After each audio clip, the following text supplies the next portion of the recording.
respirer un petit peu, on va donner la parole à la salle. Oui, Monsieur Moussa, j'écris beaucoup des articles un peu touchant la géostratégie. Bon, la question est la suivante, c'est une question de politique fiction. S'il y a un retour de Trump aux affaires, est-ce qu'il va y avoir une décrispation des relations russo-américaines qui auront pour conséquence un peu de redéployer le dossier coréen vis-à-vis des Américains? Merci. Cette question a été adressée à qui? Ça s'adresse à Monsieur Tikhonov ainsi qu'à le monsieur qui... Voilà, merci. Allez-y, je vous en prie. Donc, merci beaucoup pour votre question, mais d'abord, il faut que Donald Trump gagne. Donc, il faut voir quel sera le résultat des élections. Donc, et ensuite, comme j'ai déjà dit, ce qui nous importe, c'est pas les déclarations, les intentions. Pendant la campagne, on peut dire plein de choses, donner plein de promesses qui ne seront pas respectées. Donc, ce qui nous importe et ce qui nous importera, ce sont les actes concrets. Disons, le président Macron, quand il est arrivé au pouvoir, il a voulu aussi construire une architecture de confiance avec la Russie, construire plein de trucs qui nous semblaient très bonnes, mais finalement, il n'a pas pu ou il n'a pas su le faire. Et ce sera aussi alors la question de Donald Trump, avec quelle promesse, s'il arrive au pouvoir, avec quelle promesse il y parviendra et ce qu'il pourra finalement faire. Donc on va prendre nos décisions et on va faire des analyses d'après les actes concrets.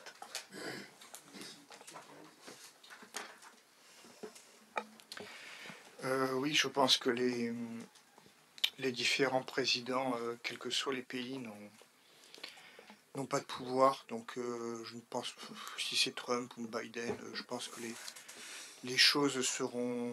Enfin, c'est la même politique avec, c'est vrai, quelques détails qui peuvent changer. Heureusement que M. Biden n'a pas de pouvoir. Bon. Plus sérieusement, la question nord-coréenne pourra être réglée malheureusement pour les deux peuples coréens que si spécifiquement la Chine et les États-Unis s'accordent. Or, pour l'instant, ils n'ont aucun intérêt à la réunification pour éviter de créer déjà un concurrent géopolitique et surtout économique coréen. Une fois que la Corée du Nord aura été relevée, ce sera vraiment un géant économique, technologique, etc. etc. Donc malheureusement, enfin, j'ai envie de dire, enfin, c'est peut-être exagéré, mais la Corée, quand elle était unie, n'a jamais été véritablement souveraine, puisqu'elle était tributaire de la Chine, notamment. Et pourquoi il n'y a pas de réunification? Mais parce que ça fait très longtemps, finalement, que le peuple coréen n'est pas souverain. Voilà. Enfin, je ne sais pas si j'ai répondu à la question. Merci. Madame Lalande. Oui, pour revenir sur Trump, c'est quand même le seul chef d'État américain, ou autre même, qui a quand même serré la main et qui a été rencontré Kim Jong. C'était quand même ahurissant. Et moi, je pense que la diplomatie, c'est de parler entre les gens. Donc, si on a des chefs d'État qui ne se parlent pas et qui passent par les porte-paroles, ça ne peut pas marcher. Et la question que je voulais poser, c'était à propos de la mise en orbite d'un satellite récemment, un satellite espion de Pyongyang.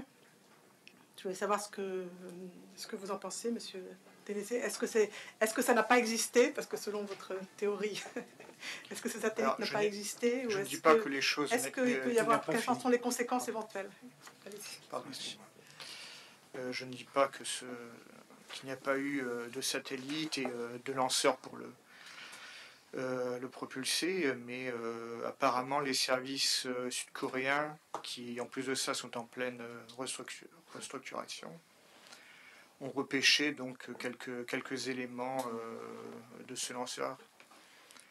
Et ils estiment que la charge était factice, c'est-à-dire qu'il n'y aurait même pas eu de satellite, il s'agissait de tester un lanceur. Cela dit, comme les services sud-coréens se sont aussi beaucoup trompés dans le passé, je ne sais pas. Enfin, d'ailleurs, on ne sait pas grand-chose. Enfin, on peut écrire sur le sujet, mais on ne peut qu'échafauder des hypothèses. Voilà. Merci. Oui, bonjour. Ce n'est pas une question, c'est juste un argument de plus à donner à M. Tenez. C'est que les essais, entre guillemets, nucléaires ou des vecteurs sud-coréens s'abîment en mer. On n'a jamais récupéré, ou je crois, hein, je parle sous votre contrôle, mais on n'a jamais récupéré les têtes ou les matériaux qui auraient pu donner une interprétation de la réalité je dirais du seuil nucléaire atteint ou pas par la Corée du Nord. Bien, évidemment, nous parlons que de vecteurs, mais quand même, le vecteur est aussi un élément fondamental de la capacité nucléaire. Or, en l'occurrence, là aussi, bizarrement, nous avons cette absence de récupération.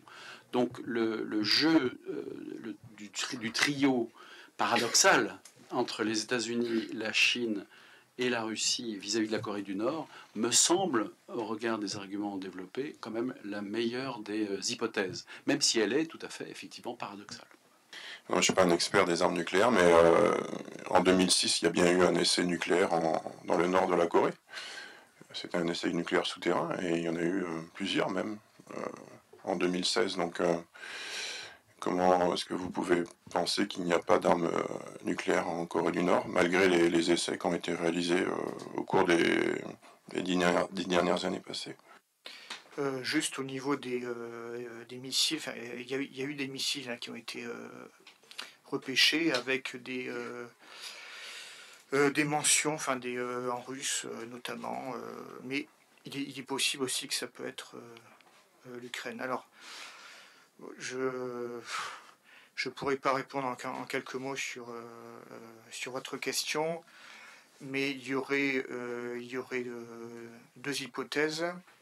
Soit l'explosion qui a eu lieu à la frontière, enfin plus ou moins dans la zone frontière entre la Chine et la Corée du Nord, cette explosion aurait eu lieu peut-être plus en Chine qu'en Corée. Mais bon, ça reste à prouver.